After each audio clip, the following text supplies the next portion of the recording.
बेटा राम, यह तुमने बहुत अच्छा किया जो इस वन में जितने भी राक्षस थे सबको मार दिया।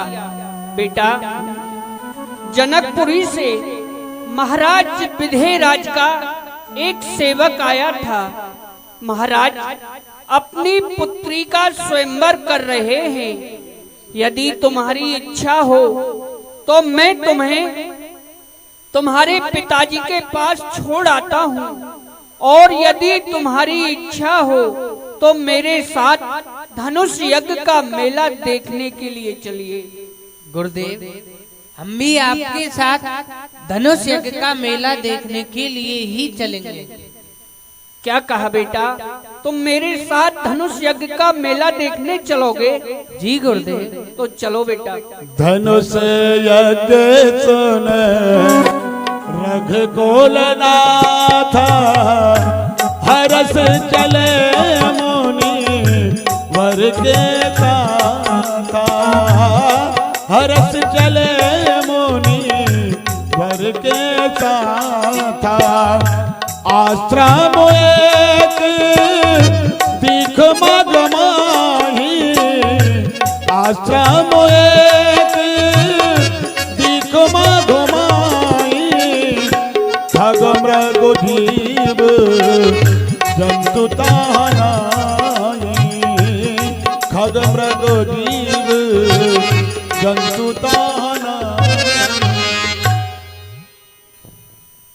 हे गुरुदेव, यह कौन सा मार्ग है गुरुदेव, और यह कौन सा आश्रम है गुरुदेव? पूछा मुनि शिला प्रभु देखी। गुरुदेव, यहाँ वृक्ष तो हैं परंतु वह सूखे हुए हैं, उन पे पत्ते नहीं हैं।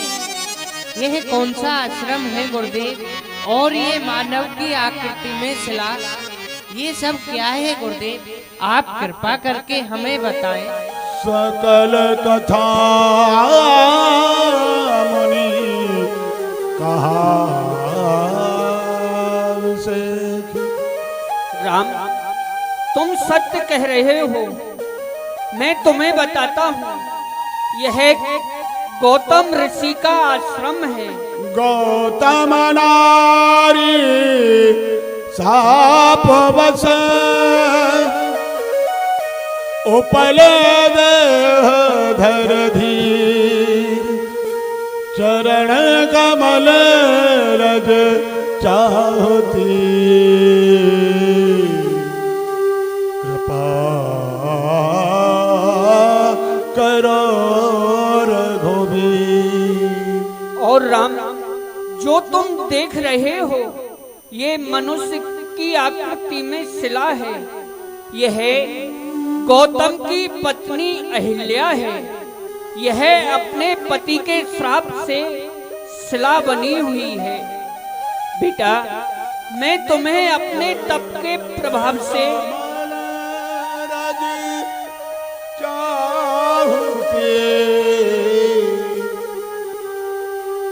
बेटा, मैं तुम्हें अपने तप के प्रभाव से सारा दृष्टांत दिखाता हूँ। आइए। प्रभु श्री राम को गौतम की पत्नी को देख करके बाबा मुनि विश्वामित्र से पूछा कि हे नाथ, ये क्या है जो बीच मार्ग में मानव की आकृति में जो यह शिला पड़ी हुई है? बाबा ने वह सारी कथा प्रभु श्री राम को अपने योग बल से दिखलाई। बेटा, जब जब पृथ्वी के ऊपर पापाचार का, अत्याचार का बोलबाला होता है, तब तब इस तरह की घटनाएं घटित होती हैं। यह जो कृत्य तुम देखते हो कि गौतम की पत्नी अहिल्या मुनि के साथ के कारण जो पत्थर के रूप में पड़ी हुई है, यह और कोई नहीं, यह गौतम की पत्नी है। शिला क्यों हुई?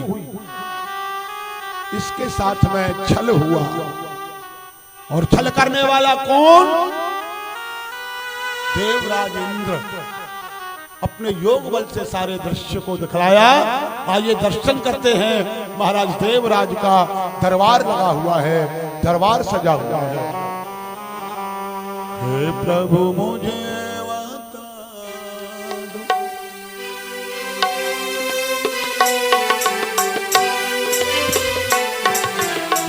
हे प्रभु मुझे बता दो। बोलो देवराज इंद्र महाराज की। प्रजापालक शत्रुदालक धर्म के अवतारो महाराज इंद्र आपकी इस जग में जय जयकार हो। शुभ दिनों मारा सफले दरबारो कुछ दासों की वंदना चरणों में स्वीकार हो। महाराज जय शंकर की। जय शिव। कर्पूर गौरम कर्णावतारम संसार सारम भुजगेंद्र हरम सदा वसंतम हृदयाल विंदे भवम भवानी सहितम नमामि। एक बार सभी मिलके शंकर भगवान की जय बोले। बोलिए शंकर भगवान की जय हो। सूर्यदेव, महाराज चंद्रदेव, वरुणदेव, आज देखो तो सही हमारे इस देवलोक को है। हमारे देवलोक में किसी वस्तु का कोई अभाव नहीं है। क्यों नहीं महाराज? क्योंकि मैं राजा हूँ रणधीर जमाने में अकेला, कोई कर नहीं सकता संग्राम में मुकाबला मेरा। मैं डालूं जिधर नजर उधर 16 बार हो, खेचू जिधर शमशीर उधर हाहाकार हो। आज किसी योद्धा में इतनी शक्ति नहीं जो कि आज हमसे आकर के संग्राम कर सके। आज देखो तो सही सभी देवताएं कितने आराम से रह रहे हैं। क्यों नहीं महाराज? क्यों नहीं? सुनाओ। सूर्यदेव जी महाराज। आज हमारे मन में एक प्रश्न उठ रहा है क्या और वह प्रश्न ये है, क्या है जैसा महाराज? कि हम देखा करते हैं हमारे इस देवलोक में एक से एक सुंदर अप्सराएं है, एक से एक सुंदर देवता भी है, उनसे भी अपार सुंदर जो हमारी पत्नी है वो भी अपार सुंदर है। क्यों नहीं? किसी से कम नहीं। परंतु आज हम जानना चाहते हैं इतनी जो ये सुंदरता हमारे इस देवलोक में है, क्या इतनी सुंदरता उस मृत्यु लोक में भी है? क्या जो हम देवताएं हैं ऐसे ही वह मनुष्य है? क्या देवताओं के समान वह मनुष्य भी सुंदर हो सकते हैं? आज यह प्रश्न हमारे हृदय में उठ रहा है, तो क्या इसका उत्तर तुम दे सकते हो? महाराज इसका उत्तर मेरा छोटा भाई दे सकता है। अच्छा, हाँ। क्यों नहीं, हम समझते हैं। तुम्हारा तो तेज ही इतना है, जब तुम निकलते हो तो सुंदर बालाएं अपने घर में अंदर प्रवेश कर जाती हैं। क्यों नहीं? परंतु चंद्रदेव तुम तो भाई शीतलता को प्रदान करने वाले हो। सुनाओ, आज हम जानना चाहते हैं इस देवलोक से भी सुंदर क्या उस मृत्यु लोक पे कोई है? महाराज, जिस समय मैं निकलता हूँ संसार की समस्त स्त्रियां मुझे अर्घ देने के लिए आती हैं। मैंने जहां तक देखा है गौतम ऋषि की पत्नी जो अहिल्या है उसके समान इस संसार में कोई दूसरा सुंदर नहीं है। याद आया, सत्य कहा चंद्रदेव, तुमने सत्य ही कहा। आज तुमने वर्षों पुरानी बात याद दिलाती है। चंद्रदेव, एक समय की बात है जिस अहिल्या की तुम चर्चा कर रहे हो ना, उस अहिल्या का विवाह इस देवराज इंद्र के साथ में ही हो रहा था। परंतु किसी कारणवश जो पितामह है ब्रह्मा है, उन्होंने हमारा विवाह नहीं होने दिया और उस गौतम के साथ में अहिल्या का विवाह करा दिया। उसी समय से मेरे दिल में आग लगी हुई है। आज तुमने उस आग पर घी डाल दिया है तो यह आग और उबाल लेने लगी है। चंद्रदेव, आज हम अपनी इस आग को शांत करना चाहते हैं। आज हम उस अहिल्या के साथ में छल करना चाहते हैं, उससे हम एक बार मिलना चाहते हैं। तो बोलो बोलो चंद्रदेव, क्या ये संभव हो सकता है? हो सकता है महाराज। कैसे? गौतम ऋषि जो हैं वह प्रातः काल की बेला में यानी ब्रह्म मुहूर्त की बेला में गंगा स्नान के लिए जाते हैं। हाँ, उस समय पर कुटी में अहिल्या अकेली होती है। जब वह अरुण सखा की आवाज सुनते हैं तो स्नान के लिए गंगा स्नान के लिए जाते हैं। उसी समय पर आप छल कर सकते हैं। बहुत सुंदर। सभी देवता जा सकते हैं यहाँ से। जाओ चंद्रदेव, तुमने सत्य ही कहा। जब ब्रह्म मुहूर्त होता है तो वह गौतम ऋषि गंगा स्नान करने के लिए जाता है। परंतु सुनो, आज तुमको अरुण सखा बनना है और अरुण सखा बन करके गौतम की कुटिया के समीप में जाना। अर्धरात्रि के समय तुमको वहां ध्वनि लगानी है। गौतम ऋषि समझेगा ब्रह्म मुहूर्त हो गया, वह गंगा स्नान करने के लिए जाएगा और मैं गौतम का रूप बना करके उस कुटिया में प्रवेश कर जाऊंगा। ओ अहिल्या, आज मैं तुझे नहीं छोड़ूंगा। वर्षों पुरानी जो मेरे दिल में आग लगी है, आज उसको बुझा करके ही रहूंगा। सावधान, मैं आ रहा हूं। चलो चंद्रदेव। रूपधारी चंद्रमा कुटिया के समीप पहुंचा और अरुण शिखा बनकर के आवाज करने लगा। बाबा को संकेत किया, प्रातः काल हो गया।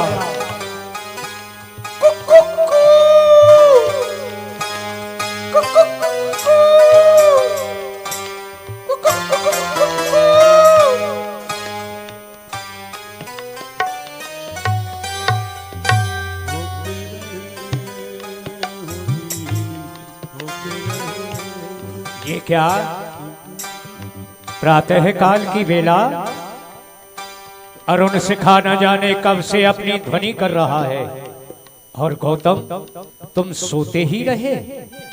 ये हृदय के अंदर कैसा विकार उत्पन्न हुआ?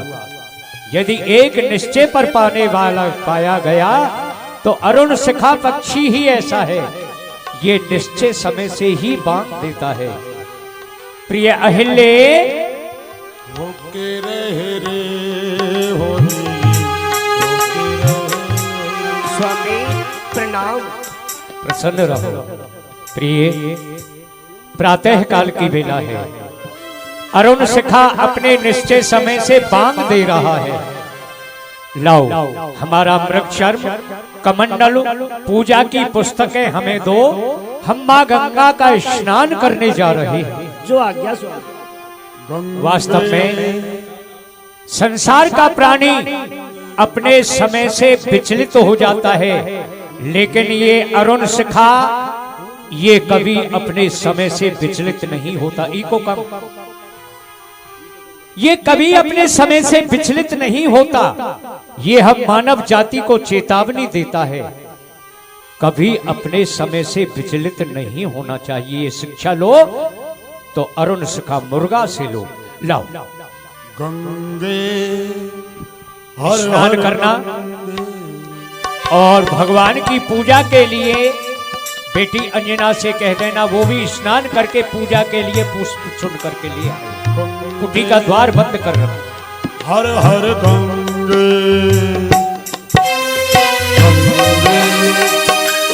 हर हर गंगे। और इधर गौतम मुनि ने समझा कि प्रातः काल हो गया और गंगा स्नान के लिए चले गए। और इधर देवराज इंद्र इसी राहों को देख रहे थे। वाह वाह, मित्र हो तो चंद्रदेव जैसा। आज उस गौतम ऋषि को अपनी कुटिया से बाहर निकाल दिया। वारे वाह चंद्र वाह। परंतु देवराज, अब तू भी विलंब ना कर, शीघ्र ही गौतम का रूप बना। इस समय अहिल्या अकेली है कुटिया में, प्रवेश कर समय का फायदा ले। गंगे हर हर गंगे हो गंगे। बना लिया गौतम ऋषि का भेष। हर हर वाह अहिल्ये, द्वार खोलो।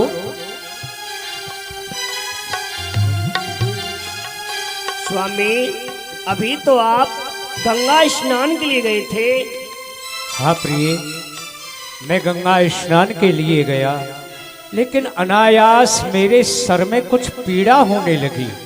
सोचा थोड़ी देर विश्राम करके मैं पुनः गंगा स्नान के लिए जाऊंगा। आइए, मैं आपकी सेवा करती हूँ। गंगे हर हर गंगे हो गंगे।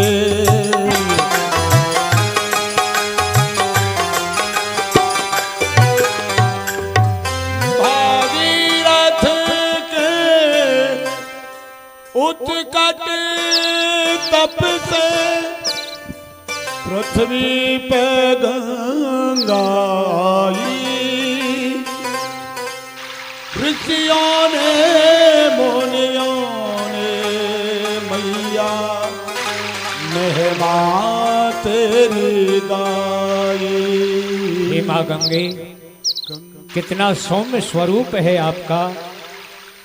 आप सारे संसार को तारने वाली हैं। कोई भी प्राणी भाव से आप में स्नान करता है, भाव से आपका स्मरण करता है, उस प्राणी का सहज में भव से बेड़ा पार हो जाता है। हे माँ गंगे, मेरी तो आपसे यही प्रार्थना है, अगर मेरी अंत्येष्टि क्रिया हो तो वो आपके ही किनारे पर हो। जय माँ गंगे। गंगा तरंग रमणीय जटा कलापम गौरी निरंतर विभूषित वाम भागम नारायण प्रिय मनंग मंदाप्यहारम वाराणसी पुरपतम भज विश्वनाथ। होके रही और जैसे ही भवन ए ठहर जा। हाथ डाला।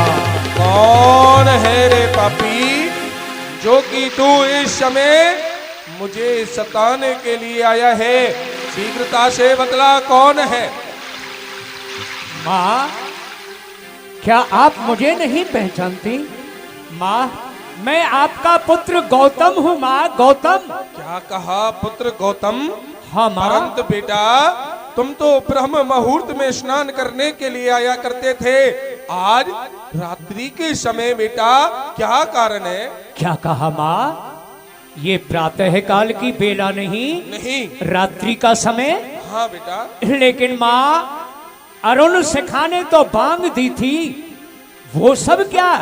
बेटा, ये सब झूठ है।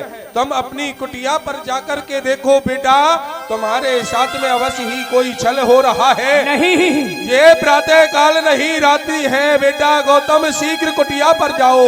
नहीं माँ, नहीं। मैंने अपने जीवन काल में कभी किसी को कोई कष्ट नहीं दिया, फिर वह मेरे साथ छल करने वाला कौन है? ठीक है, मैं यहीं से योग बल से देख लेता हूं। नमः शिवाय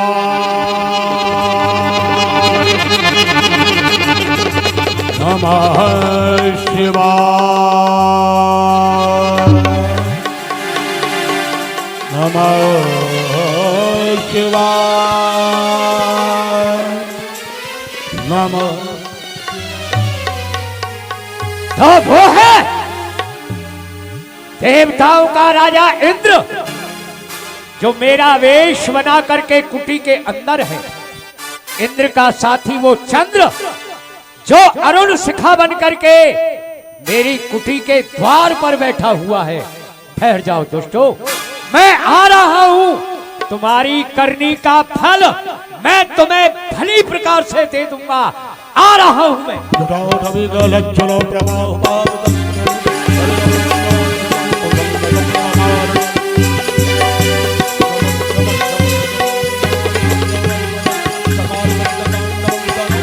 और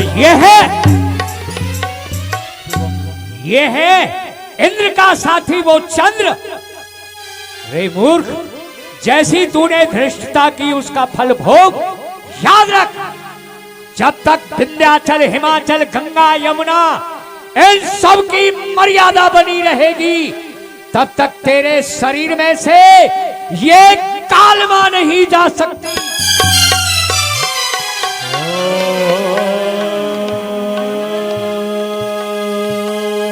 प्रिय, द्वार खोलो और जैसे द्वार खोलो। खबरदार, एक भी कदम आगे बढ़ाया तो जला करके भस्म कर दूंगा। वारे देवताओं के राजा इंद्र, कौन सा आनंद तुझे उस स्वर्ग में उपलब्ध नहीं था?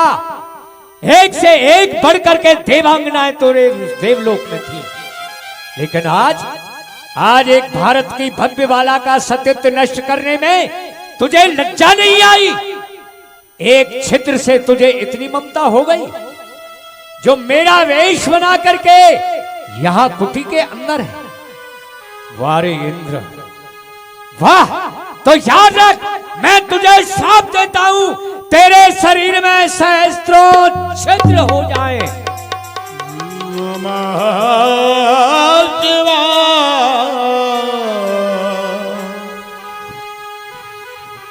तू इतना भी नहीं पहचान पाई ये मेरा पति है या अन्यत्र कोई दूसरा पुरुष? वारी पतिव्रता, पतिव्रता वो होती है पराये पुरुष के हवा के झोंके को पहचान जाती है ये मेरा पति है या पर पुरुष। क्या नाक जड़ से काट डाली खूब नारी, वाह वाह! कर दिया मूशाह मेरा, हो गई इज्जत तबाह। 7 पुस्तकों से न तेरा दाग धोया जाएगा, बेहया बेशर्म कहकर तेरा नाम रोया जाएगा। जिस तरह रास्ते में एक पत्थर पड़ा रहता है, चाहे उसके ऊपर से इंसान निकल जाए या पशु निकल जाए, लेकिन वो पत्थर पत्थर है। तेरी बुद्धि इस समय पाषाण के समान। मैं तुझे भी श्राप देता हूं, जा तू पत्थर हो जा। क्षमा अंजना, करो। मैं तुझे भी श्रापित करता हूं। तूने कोई विरोध नहीं किया, मैं तुझे भी श्राप दे रहा हूं, तेरे कुंवारी के पुत्र होगा। मेरे अपराध क्षमा करो, मेरे अपराध है विधि की क्या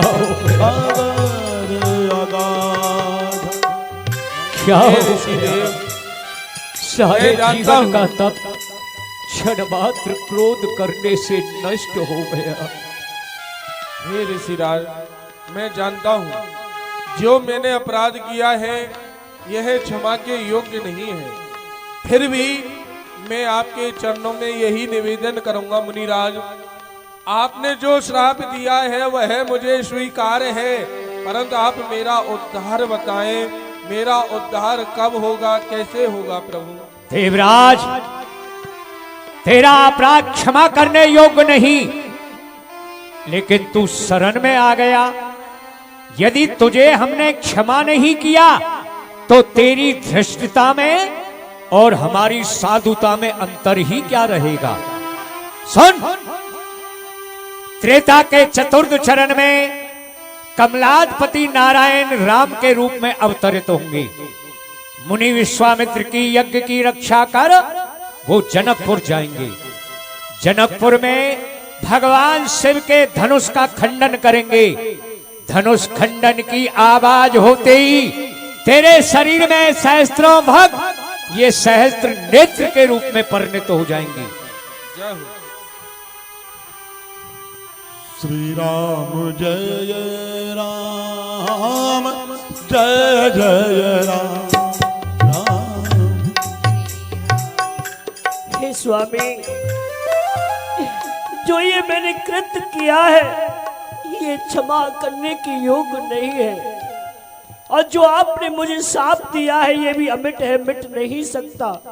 परंतु मैं आपके चरणों में हाथ जोड़ के विनती कर रही हूँ, ये पूछ रही हूँ कि मेरा उद्धार कब होगा, कैसे होगा स्वामी।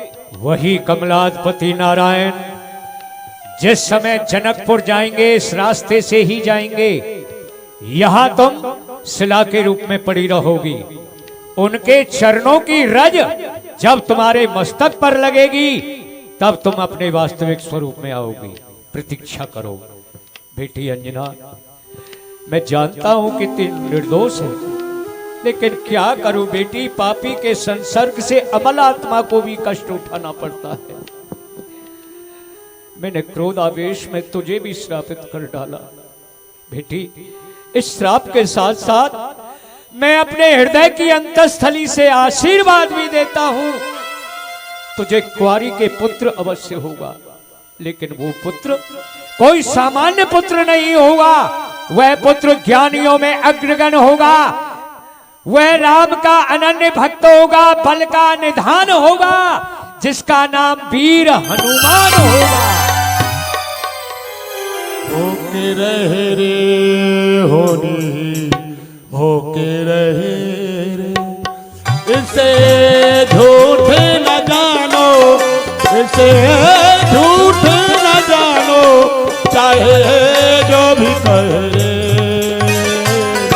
होके रहे रे होनी, होके रहे, होने किसी को न छोड़े, चाहे राजा हो या रंग, पानी तक वो न मांगे, जिसे होने मार दम। ना ये कुछ कहती है, ना ये कुछ कहती है, ना ये चुप रहे रे। होके रहे रे होनी, होके रहे। राम गौतम नारी साप वस, उपलते हो धर धीरे, चरण कमल रज चाहती, कृपा करो रघुवीर। राम अहिल्या को इस प्रकार से श्राप लगा और ये तुम्हारे चरणों की रज चाहती है। हे रघुवीर, अपने चरणों की रज दे करके इसका उद्धार कीजिए। गुरुदेव, आप यह कैसी आज्ञा दे रहे हैं? हम क्षत्रिय हैं, यह ऋषि पत्नी है, ब्राह्मण है, हम अपना पैर इससे कैसे लगा सकते हैं? हमको पाप लगेगा गुरुदेव। नहीं राम, इसका उद्धार करने से तुम्हें कोई पाप नहीं लगेगा। ये तुम्हें तुम्हारे गुरु की आज्ञा है। और प्रभु ने गुरुदेव की आज्ञा को श्रोधार्य किया और चरण की रज को कौशल्या से स्पर्श किया। बोलो राजा रामचंद्र भगवान की।